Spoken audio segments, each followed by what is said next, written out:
Good morning and welcome to Markets Now. I'm Michelle Rook. We are seeing some pressure over in the grains. Livestock futures did open higher, but we're mixed now in both the cattle and the hog sector. Let's start off talking a little bit about the grains because we did have lower weekly closes last week. So it looks like we're getting some follow through technical selling pressure as a result of that. And in the corn, we were down for the week about 5 to 9.5 cents there on that May contract. And of course, fund liquidation was part of the story last week, but to end only 5 to 9 cents lower was actually a little bit of a victory, I think. And the market here is probably squaring up ahead of the WASD report, which is coming out on Wednesday. We did get some confirmation of some of the rumored export business last week. Remember, there was talk that China had come in and bought some corn. And we did get some confirmation of 7.2 million bushels to an unknown destination and 4.3 million bushels to Japan. The unknown destinations could be China, but we don't have confirmation of that. But like I said, the corn market this morning trading anywhere from about 3 to 4 cents lower. Soybeans also setting back this morning. Just some fractional losses. May is down 3/4. You've got the July contract actually down just a penny. Soybean oil is lower this morning along with palm oil and crude oil. So that may be a little bit of a drag. And we are seeing maybe a little position squaring ahead of the WASD here as well. The other factor, I think, market is continuing to watch the weather in Brazil and Argentina.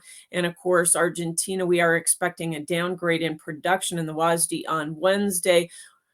Jury is still out a little bit here in terms of that Brazilian crop, but we are maybe at times seeing just a little bit of a harvest pressure mode here in the market. But the fact that we only ended about a half to a penny lower in the soybeans last week, I think was kind of a victory considering what we saw in terms of pressure earlier in the week. Now, the meal market is higher this morning while oil is lower with some meal oil spread. So you're probably seeing the soybean market kind of caught in the tug of war in the middle of that. Wheat market back making some fresh lows again here on the pullback as we're down about 14 cents in May. Chicago wheat, Kansas City's down 18, and Minneapolis wheat is down 11 cents. These are all on the May contracts.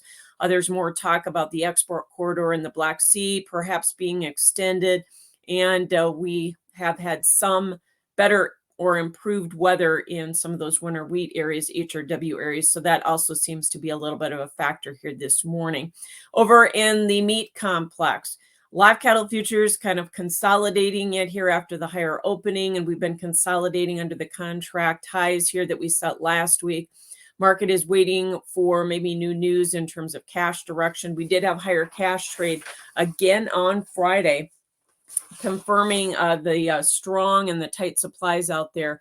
Northern trade mostly 265, up $4. We had Southern business mostly 165, so up $1 there. In choice boxes were 82 cents higher. But like I said, right now we're seeing a little bit of back and forth two-sided trade currently, down 7 to up 10 cents. Feeder cattle futures were to the plus side there with the pullback in corn, up anywhere from 70 to 82 cents, while the hog market setting back here after the higher opening this morning as we are seeing consolidation after the lower weekly close. And it seems like every time we get an uptick, the funds come in here and sell this thing.